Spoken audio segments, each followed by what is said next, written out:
What's up, everyone? Welcome to a Week 9 Giants Hangout brought to you by Crestron. My name is Madeline Burke, joined as always by Russ Salzberg, Matt Sytek, and the Super Bowl champ, Jonathan Casillas. Guys, before we get into Week 9 Giants-Niners, we got to recap a little bit of Week 8. It was a heartbreaker, but one of the biggest heartbreaks was, of course, losing Giants rookie running back Cam Skattebo to an ankle injury, a heartbreaker of an injury. Russ, how much of an impact is losing Scat, not just to that game, but to this team right now?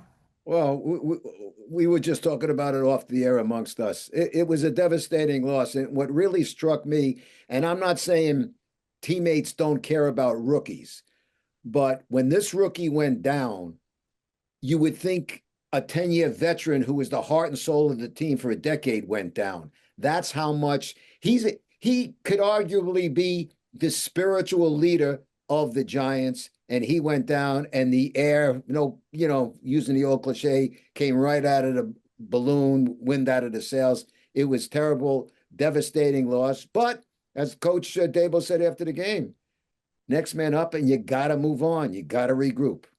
Yeah, you got to move on. And, for Jackson Dart, too, that was really tough for him. I mean, that's one of his besties. We saw Dart go over and give him a little headbutt on the cart, getting carted off the field. But, when you look at what the offense is able to do, Matt, from that perspective, losing Malik Neighbors a few weeks ago, losing Skattebo now, how do you evaluate this Giants offense now? Yeah, I mean, look, things are going to get even tougher now with the loss of those two. I mean, it's the best wide receiver on the team, one of the best wide receivers in the league, and the rookie running back who had been the best rookie running back in the NFL and in a talented group of running backs. So it's going to be tough. It's going to, require Jackson to spread the ball out even more than he was already doing. We've seen a lot of the two tight end sets increased in that the last couple of weeks. Could see even more of that. And luckily for the Giants in this situation, the next man up is a second-year running back who's coming off a 1,000-yard season himself, and Tyrone Tracy, who's no slouch. He was the starter at the beginning of the season prior to getting injured himself, which paved the way for Skattebo to take over as the lead back. So it's a devastating injury. I mean, Jackson, you could see it on the field immediately after his reaction to Skattebo's injury. They're, as you said, they're best friends. They have lockers next to each other, but Tyrone Tracy is going to step up now. And again, 1,000 yards last year. Like this guy is a successful running back in the NFL. So hopefully the drop of play, he's not going to run guys over like Skattebo, but he's a little more elusive. So hopefully, we don't really see much of a drop play in terms of the backfield. Yeah. Luckily, the Giants do have depth at running back. Now, we got to talk about the defensive side of the ball, Casillas. I feel like in recent weeks, we've seen improved tackling, but, they're still struggling, especially on that run defense, on that gap integrity. And what have you seen from the Giants defense, especially after giving up almost 300 yards on the ground against the Eagles? You see the missed tackles and people think like, oh, missed tackles to get you beat. That's not really true. Misalignments, mental errors, that's what really gets you beat. That first play, excuse me, the second play of the game, which was the first run play, Saquon Barkley went 65. And I'm trying to see like, okay, they were misaligned. Because if that safety, Nubin, he looked like he was a half safety. He's playing so far back deep. Somebody had to be in that B gap. There was no one in that B gap. So when you see, and people are going to be like, oh, it's Nubin's fault. I don't expect my half safety to make a tackle on a run play. He took a bad angle, yes, but it was somebody supposed to be in that gap. That's what I'm seeing on film, guys. I'm seeing a lot of misalignments, a lot of mental errors, a lot of guys in the front seven not being where they're supposed to be. Sometimes it's defensive backs. That play I think is on a linebacker. And that's what you're seeing on film. It's not about missed tackling all the time. You got to put yourself in the right position to actually make the play before you can even get to the missed tackles. And that's what I'm seeing from the Giants. And as the game went on, it just kind of got away from them. It wasn't even about the misalignments and the missed tackles. It was about effort. And that's the thing that's very concerning to me is, look, when you're in a fight, right, this game, it was even when you come with turnovers, right? And we thought that going into this game, the team that made the most mistakes, the team that turned the ball over more, was the team that's going to lose the game. It was even. It was 0-0, no turnovers, no takeaways, but the Giants basically still got blown out. That's because it was a lot of mistakes. It was a lot of mental errors. And of course, the Skattebo thing was huge. And it's not about the play with him. It's about what Russ said earlier. It's about the intangibles, the spirit, the soul, like the effort that he brings, that he gets everybody fired up. And that is, I'm sorry, guys, it's irreplaceable. Yeah. Yeah. That spark is just intangible. And that is why, as Russ alluded to too, like he felt like a 10-year veteran. The way that not just Giants players, but the Philadelphia crowd gave him a standing ovation as he was carted off the field. That's not just what an impact he's given to this Giants team, but also to the NFL. And he's so fun to watch. And we're all wishing him a very speedy recovery and, looking forward to him making a comeback. But we turn to the page, the 49ers. Giants are back at MetLife on Sunday, hosting San Francisco. Russ, the big question mark, though, is who's going to be starting at quarterback. Mac Jones, Brock Purdy. Mac Jones has done well for them in recent weeks. Brock Purdy's been making his way back to practice, though. But how do you prepare to defend against a quarterback with a question mark there? Well, as far as I'm concerned, Madeline, I don't care who's the quarterback. My biggest concern is what the defense is going to do getting ready for this game.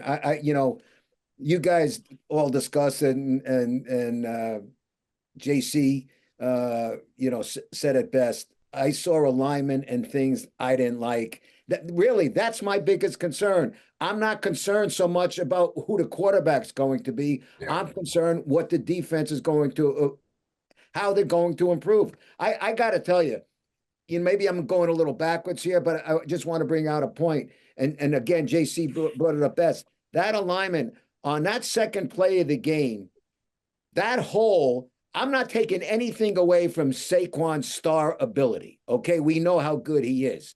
But you know what? That wasn't his ability that ran for 65 yards. That was the inadequacy of how the Giants were on that play. The four of us could have held hands and walked through that hole off the line. And to me, that's my biggest concern going into this game. How are they going to regroup and get ready for the 49ers? If I see a good defense, I think we're going to take care of business. But I got to see a major improvement, what I've seen, let's say, for the last 5 quarters. Right. And to that point, too, they've got some big playmakers in Christian McCaffrey, George Kittle, who's now back from injury with a vengeance.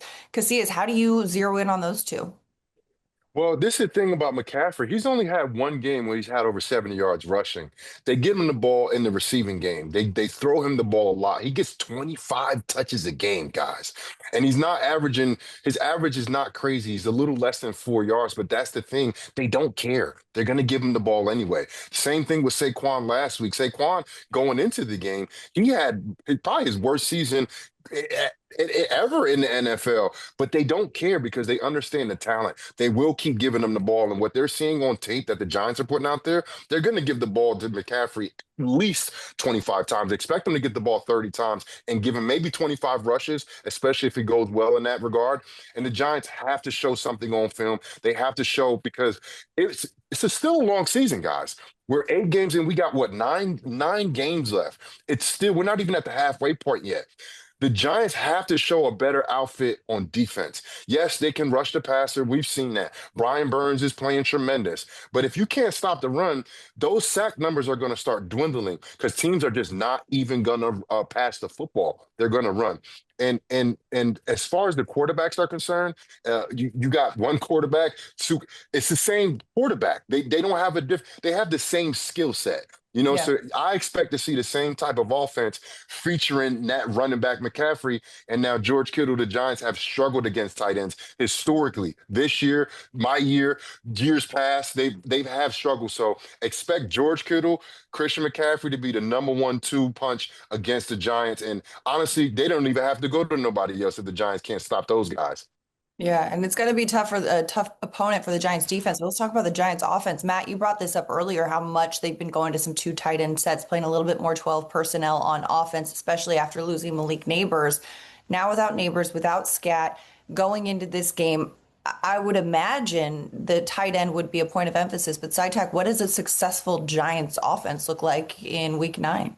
Well, just on the subject of tight ends, we're filming this on Tuesday. Daniel Bellinger suffered a neck injury this past Sunday, and we have no idea yet what his status is. I mean, hopefully he's good to go, but there's a chance, obviously, that he won't be able to, which would obviously throw a wrench in, all this talk about the 2 tight end sets. But Oh, you got Fedoni, who's been making special teams plays, who played his oh, way onto the roster, and that's true. Manhurts. Chris Manhurts, who's, been very, both of them have been primarily used on special teams. Chris Manhurts is a phenomenal blocker, protection, run blocking, pass protection, great. But neither one of them, at least yet, have shown the receiving skills that Daniel Bellinger has shown us, especially these last couple of weeks where he's really kind of stepped up with Theo Johnson. With Scadaboo now gone, maybe this offense becomes slightly more pass heavy than it has been the last couple of weeks. I mean, Tyrone Tracy, I don't think is, not that they don't feel comfortable giving him 20, 25 touches, but he's not the battering ram type of running back that Cam Scadaboo is, where he can just wear a defense down. Tracy's skill set's a little different. So I don't know if they're going to, try to ram him down the throat of the 49ers defense, like we've seen them do with Scadaboo in the last month or so. Maybe Jackson starts rushing the ball a little bit more again. The last couple of weeks, they've kind of veered away from him. I'd be a little wary of doing that against this Robert Saleh defense because, we've seen them supply some very big hits on opposing players, and I don't want Jackson in line to take a bunch of big shots. Maybe it's the quick pass game, get the ball out of his hands quickly. I mean, again, this Robert Saleh defense is pretty impressive. They kind of picked up right where they left off from when he left a couple of years ago to go coach the Jets. So especially in the red zone, this is a tough defense, a top 10 red zone defense. Giants are going to have their hands full. One encouraging note, though, I just want to drop this little nugget in there. Jackson Dart is the only quarterback in the Super Bowl era through where his first 5 career starts, he has 8 or more passing touchdowns, 4 or more rushing touchdowns, and less than 5 turnovers. The only quarterback in the Super Bowl ever to do that. It's been an impressive start for Jackson in his rookie year. The Giants are going to need to lean on him a lot more this second half of the season with some of those playmakers no longer out there. Can I just add to that with Jackson? One thing that Jackson that he does very well, he scrambles, he runs, he gets out of trouble and tries to make plays. And he tries to make plays for his teammates. And I'm going to give you 2 examples. And listen, I love these 2 guys. JC, how much we've been talking about tight ends. But Theo Johnson was a ball at their 28-yard line. I mean, Jackson put it right there for Theo. Beautiful pass. He dropped the ball. And then earlier on a 3rd and 16, he threw a bomb that laid it right up for Darius Slayton. Right up. This is the NFL. It's not college. Guys, you got to make plays. You have to win the battle for the balls. I'm not saying they got to be Malik Neighbors, okay? I'm not saying that. But they have to. Those were 2 balls that needed to be caught. We can talk about officiating and anything all we want. You need to make plays, and they didn't make plays last week. Hey, Russ, there was a time, I think there was the play you're talking, no, it wasn't the play you're talking about, but there was a play where Jackson Dart scrambled to the right, then he scrambled back to the left. Yep. That play before he threw, it was 9 seconds. Do you know how far we got down the field? We got about 6 yards. So his ability to create and throw the ball is second to none. The receivers, the tight ends, they have to do a better job of, number 1, catching the football more consistently. Number 2, go downfield. Because, when I look at Dart, his eyes are not looking shallow. His eyes are looking down the field. That is a big play. If your quarterback can extend the play 3, 4, 5, 6, 8, 9 seconds, that's supposed to be a big play. As a defense, I'm getting nervous as the play keeps going on and on and on. I'm thinking, like, if that ball goes up, it's going up.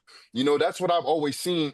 They just have to do a better job and give him, I think, the safety net when he extends the plays, because extending plays don't happen all the time, right? That is, off schedule stuff. Big plays happen there, not 6-yard gains. So the Giants have to take advantage whenever he does do off schedule things. Well, and credit to him, though, for being able to do that, because watching it in real time, you're like, oh, okay, that's where it's over. No, okay, oh, he got out again. Oh, it's like watching some movie where you're like, how does he keep escaping the bad guy, you know? And then he keeps finding a way to extend the play. And to your point, when he has that ability, you want to see a bigger splash, but at least, you know, live to see another down. Yeah. All right, listen, I think it's time we got to turn the page and have a little bit fun here. Russ, what do you know? What do you say? Well, what do I know? What do I say? Well, this is what I say. As all of you know, we've had a lot of great matchups over the years between the classics, between the Giants and the Niners. My favorite happens to be the 1990 NFC Championship game that took place out in San Francisco. Of course, it was won by the Giants 15-13, courtesy of not one, not two, not three, not four, but five Matt Barr field goals. All right. The final one being, as time ran out, a 42-yarder. Giants win the game 15-13. Now, by no means was it easy. All right. In that game, late in the game, the Niners were leading 13-12 with the ball. They were driving. The Giants forced a fumble and they recovered, subsequently going on to win that game. All right, ladies and gentlemen, who forced the fumble and who recovered the fumble in the 15-13 NFC Championship game from 1990? Who forced the fumble and recovered the fumble? 1990. LT Lawrence Taylor. Lawrence Taylor. Guess. That's everybody's What did number he one do? guess. Did for he sure. recover or force He it? recovered it. He recovered it. Very He good. recovered it. Madeline. Leonard Marshall force it? No, but that was you remember the crunching hit on Joe Montana in the back in that game, but no, on this particular one, it was not Leonard Marshall. Another member of the defensive line. Defensive line. Jordan Martin. Is he still playing in 90? What, can we get initials? Or one initial? E.H. Eric Howard. Bingo. So now we know all Madeline needs is initials and it's a case closed. I was like, my brain is just not registering. Can we get players. initials? Eric Howard. Easy peasy. No problem. Very good. Honestly, like we're learning, we're growing, we're evolving, and what do you know? What do you say? No, Are that you was proud of very us? good. I mean, credit to this crew for getting LT right off the bat. I mean, that was kind of a given. We all Yeah. No, Actually, the Leonard Marshall one, you know what? When I first saw the thing, I'm saying, wait a minute. I wanted to look up because I was thinking Leonard Marshall, because that Leonard Marshall hit, I mean, like, looked like it paralyzed, God forbid, Joe Montana. It was a crushing shot. So, but very good, people. Very good. I'm impressed. All right, look at us go. In other news, producer Pearson's game of the week. Last week we built an all quarter century Giants offense. This week we're doing all quarter century Giants defense. So as a group project, we're putting together Giants quarter century defense, 2000 to 2025, 2 inside linebackers, 2 outside linebackers, 2 D linemen, 2 safeties, 2 cornerbacks, and 1 more player at any defensive position, which I'm going to go ahead and early project that this might be a D lineman because I feel like that's a deep spot for us. But let's start with inside linebackers. Who's your 2 inside linebackers on the all quarter century defense? I'll go with Antonio Pierce. I'll throw him out there to start. Yeah. Has to be Antonio Pierce. I'm going to go Pierce, number 1. And you know what? I was racking my brain over this. I couldn't really come out with, Antonio Pierce, I think we all agree is a given. We could do, Fabio Current, Michael Barrow, maybe Jonathan Casillas. You're going to throw JC out there. You know? Chase Blackburn. Ooh, right, Chase Blackburn, big time Super Bowl Got a lot of players. nominees. Yeah, that's exactly right. I would say let's go Chase Blackburn because he made that big interception in the Super Bowl. Let's go with him. That's a big time play right there, guys. That's why I was going with it, JC. I couldn't find a second guy nail one down after Antonio, but Blackburn made the big play, so I would say him. All right, our inside linebackers, AP and Chase Blackburn. Outside linebackers. I got 2. I'm going to give you, he was there for a year or 2 in the decade. Jesse Armstead would be 1. But Jesse And Armstead, I think of mostly as 90s. 90s, yeah. Does he? well, I mean, I guess he no, played. hold on. We said it goes from 2000 to now. He was there. Okay, He was there in 2000. He was there. And Okay. the other one I will use is he played defensive end half the time and linebacker half the time, Matthias Kiwanuka. I like that. Or Ooh, I Olivier like that Vernon, too. though. Olivier Vernon, honorable mention. Yeah, I'm gonna I go like Kiwi, though. because the outside linebacker is like back then, I would say back then, 10 years ago, the outside linebacker was basically a defensive end. Now they're kind of like, I'm not doing Right. 6'7", but now they're kind of like back and forth, right? They could be a pass rusher / linebacker. I gotta go my guy JPP. I gotta go Jason Pierre-Paul because I remember like a lot of times he was standing up, not Yeah. just on the ground. So I'm gonna go JPP. And I feel like Michael Strahan was more of a traditional defensive lineman. You know what I'm saying? Okay, yeah, because I would have thought JPP would be in the D lineman category, but if we put JPP in the outside linebacker, then it just kind of. Then you got to put OC in there too. Well, OC I too. mean, I'm going JPP. I'm going JPP. okay, so If we're configuring it like how defenses are configured today, where D lineman is more, of like your Dexter Lawrence type guys, and the OLB is like, obviously right now, Brian Burns, Kayvon Abdul, or OLB. Right. Then I feel That's like how I'm configuring it. I'm configuring it like that. Yeah. Yeah, well then Because I was an outside linebacker. Like I was in the middle, I was an outside guy, but I okay. was in a 4-3. It's a defensive scheme, guys. We're kind of Yeah. playing with, semantics Right. here. then Strahan, OC. Okay. Well, No, I feel like, I mean, this is getting tricky though. All right, so our outside linebackers, who are we doing? Because that's the thing. We could go like guys like Strahan, OC, JPP could go either position, but there's some guys that could really just only be outside linebackers. So do we want to give them the hat tip at the position, or do we want to go with the Well, who are you thinking that's going to be an You have to outside take it- linebacker? You have well, to like take into- Kiwi, Armstead? I feel like those. I don't know. JPP. Yeah, I don't know. All right, Well, Jesse's inside. We already got that. Jesse's inside. If we're gonna go outside on some real stuff, we're gonna go outside. We got to go with a guy. I think right now that's probably one of the best outside linebackers in the game, at Brian Burns. Because we could take one current player. Can we do that? Yeah. Yeah, I would do Brian Burns. He's leading the league in sacks right now. And look, the Giants defensively, they can't really do nothing against the run. But when it comes to passing, he's top tier in the league by far. Yeah. I mean, as a Super Bowl champion defensive player, we're going to have to go ahead and take your word on that one. Like Casillas has spoken. Brian Burns gets both spots. Who gets the other spot? SciTech? Russ? I mean, if we're going to not include the sort of defensive ends from, 15, 20 years ago, then I guess Kiwanuka, since he really did play some That's why he said Kiwanuka. OLB. Yeah. All right, let's go Kiwi and Burns. An outside linebacker. D lineman now. Well, then those guys we just talked about. No, Two of them, though. to me, it's one of three. It's two of three. And they played together. Stray, Justin Tuck, and OC. I will go with Stray and Justin Tuck. We can do three because we get one more player at any defensive position. That's the three. That's the three. Yeah, that's the three. Strahan, want to OC, be Tuck.